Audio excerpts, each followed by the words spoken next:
Of you. आज मैं आपको पोषण माह के बारे में बताने जा रही हूँ। इस वर्ष पोषण माह 1 सितंबर से 30 सितंबर तक मनाया जाएगा और इस वर्ष पोषण माह का जो मुख्य उद्देश्य है वो यह है कि हमारे देश में जितने भी कुपोषित बच्चे हैं उन सभी को चिन्हित करना और किचन गार्डन को बढ़ावा देना। किचन गार्डन को बढ़ावा देने के लिए पौधारोपण अभियान चलाया जाएगा, ऐसा हमारे माननीय मोदी जी ने घोषणा की थी। तो पोषण माह की आवश्यकता क्यों पड़ी? हम अक्सर देखते हैं कि हमारे देश में ज़्यादातर जो बच्चे हैं उन्हें संतुलित आहार की प्राप्ति नहीं हो पाती और वो कुपोषण का शिकार हो जाते हैं। बहुत से बच्चे तो कुपोषण के शिकार होकर मर भी जाते हैं। हमने अक्सर देखा है कि बच्चों को प्रॉपर डाइट नहीं मिल पाती, जिसके कारण उनके अंदर सूखा रोग लग जाता है और उस सूखा रोग की वजह से धीरे धीरे वो बच्चे मौत की तरफ खींचे चले जाते हैं और अंत में मृत्यु हो जाती है उन बच्चों की। तो इस सब को, इन परिस्थितियों को देखते हुए माननीय मोदी जी ने 2018 में घोषणा की, 8 मार्च 2018 को उन्होंने घोषणा की कि हर वर्ष 1 सितंबर से 30 सितंबर तक पोषण माह के रूप में मनाया जाएगा, जिसमें विभिन्न प्रकार के आंदोलन चलाए जाएंगे, जिसके अंतर्गत सभी लोगों को जागरूक किया जाएगा संतुलित आहार के प्रति। तो संतुलित आहार के प्रति जब हम लोगों को जागरूक करेंगे तो कुपोषण कुछ हद तक कम किया जा सकता है, ऐसा उनका मानना था।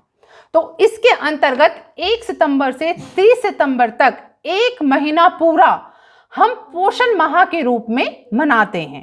तो कुपोषण मैंने कई बार यूज किया है, तो शायद कुछ बच्चे समझ नहीं पा रहे होंगे कुपोषण क्या होता है। तो कुपोषण होता है बेटा कि बहुत लंबे समय तक संतुलित आहार जब हमें नहीं मिल पाता है तो हम कुपोषण का शिकार हो जाते हैं। अक्सर हमने देखा है कुछ महिलाएं जो होती हैं वो चक्कर खा के गिर पड़ती हैं, कहते तो खड़ी हुई हैं और चक्कर खा के गिर गई। जब चेक करवाया, डॉक्टर के पास लेके गए, तो वहाँ पता चलता है कि उनमें खून की कमी है। तो ये खून की कमी भी कुपोषण की वजह से ही होती है। इसी तरह से बच्चे हैं, बच्चों को संतुलित आहार, कई बार हम देखते हैं कि प्रेयर में खड़े होते हैं बच्चे और 15 मिनट का प्रेयर टाइम होता है, 15 मिनट भी बच्चे लगातार खड़े नहीं रह सकते, चक्कर खा के गिरने लगते हैं, पीले पड़ जाते हैं। तो हम देखते हैं उन्हें दवाई वगैरह देते हैं, फर्स्ट एड देते हैं। तो वो सारा जो होता है वो कुपोषण की वजह से ही होता है। संतुलित आहार का ना मिल पाना ही कुपोषण का मुख्य कारण है और हमारे बच्चों के अंदर जो कमजोरियां आती जा रही हैं उसका मुख्य कारण यही है। तो दूसरी बात, कुपोषण का मतलब ये नहीं है कि जिन बच्चों के पास खाने के लिए नहीं है वही कुपोषण के शिकार हो रहे हैं। कुपोषण का शिकार वो बच्चा भी हो सकता है जिसके पास भरपूर मात्रा में खाने के लिए भी है।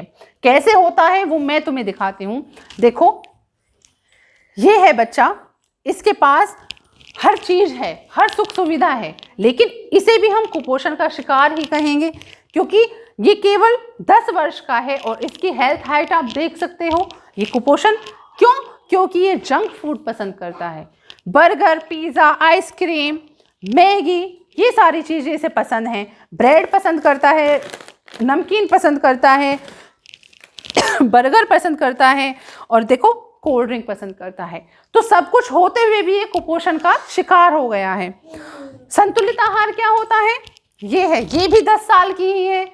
आपको दिख रहा है कि उस 10 साल के बच्चे में और इस 10 साल के बच्चे में फर्क है थोड़ा सा। रीजन कि इसे संतुलित आहार मिलता है प्रॉपर। देखो, ये सब्जियां हैं और फ्रूट हैं, इसके अलावा मिल्क होता है, दूध से बनी हुई सारी चीजें, दही वगैरह होती हैं, ये सारी चीजें संतुलित आहार के अंतर्गत आती हैं। ये देखो, ये दोनों बच्ची हैं, ये दोनों ही 8 साल की हैं, सेम एज है इन दोनों की। क्या डिफरेंस है कि इसकी हाइट इससे लगभग 2-3 इंच का डिफरेंस है। क्यों? क्योंकि यह दूध पसंद करती है, यह दूध पसंद नहीं करती। तो ये सारी चीजें हमारी डाइट पर बहुत निर्भर करती हैं। ये दोनों बच्चे हैं, देखो, ये 8 साल का है और ये 5 साल का है, लेकिन जितनी ग्रोथ इस बच्चे की हम देख सकते हैं इसकी नहीं है। ये सारा कुछ भी इसलिए है कि रोएगा, खाता है तो रो के खाता है, वरना खाता ही नहीं। तो ये भी, अगर हम स्वस्थ मन से खाएंगे तो हमें वो शरीर में लगेगा भी। तो ये सारी छोटी छोटी बातें होती हैं। तो हमारा जो मेन उद्देश्य है मेरा इस वीडियो को बनाने का, वो तुम सभी बच्चों से एक रिक्वेस्ट करने का है कि हम लोगों को प्रण लेना चाहिए, हम ना तय निश्चित कर ले। मैं क्लियर ये नहीं कह रही कि आप लोग जंक फूड खाएं ही ना, क्योंकि बच्चे हैं, सबका मन करता है, लेकिन आप लोग एक डे फिक्स कर लें कि केवल हफ्ते में एक दिन हम जंक फूड यूज करेंगे और बाकी 6 दिन हम संतुलित आहार खाएंगे।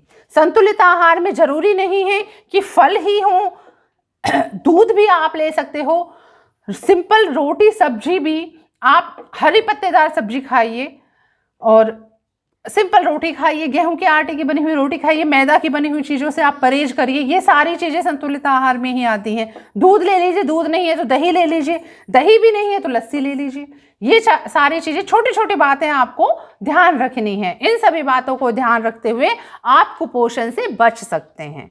ठीक है, तो आपको ये प्रण लेना है कि हम हफ्ते में केवल एक दिन जंक फूड खाएंगे, बाकी 6 दिन हम संतुलित आहार खाएंगे। ओके।